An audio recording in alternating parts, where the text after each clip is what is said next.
All right. Hey, ladies and gentlemen. So you're probably asking yourself, what the heck is that pie chart up there and what does it represent? Well, that pie chart represents the three main parts of your blood. Okay? It can actually be broken down into three sections.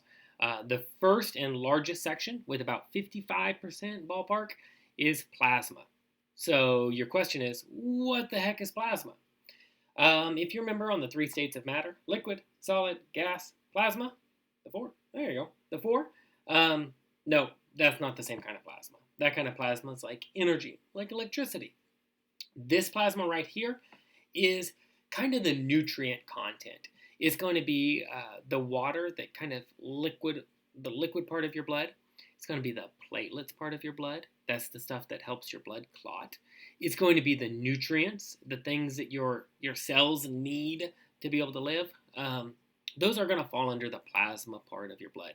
Now, when it's separated, it's kind of a yellowy kind of liquid. Um, then the next main component of your blood, that's your red blood cells. Okay? Your red blood cells are the oxygen carriers of your blood. They're going to be a little bit larger. And then the last part are your white blood cells, which make up only about 1% of your blood. Now, when you're sick, your white blood cell count will actually be elevated. The reason being is because your body needs more of those defenders. Now, in terms of size wise, your white blood cells are very large compared to the other ones, but they only make up a small percent. White blood cells are not just they are freely floating in your body, but not a whole lot at a time. What happens is when an invader is identified, that's when the count goes up. Now, after the infection or whatever is taken care of, then your white blood cell count will go back down. We don't need a whole bunch of these just floating around in your body. Your body always has them ready to go, but not the specialized ones. Okay?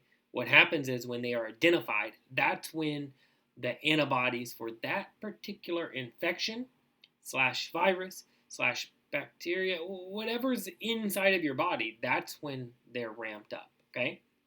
Now, believe it or not, your blood can actually be separated just like this right here. It's a process called a centrifuge. That's where your blood is taken and it's spun really, really fast. And the big cells will go out, the heavy stuff, and the lighter stuff will go in. And so if you see that test tube, that's what centrifuge blood actually looks like. Now, when I donate blood, I donate a double red donation. So what that means is I give my blood, they spin it really fast, and they're actually going to give me the top two layers back into my body.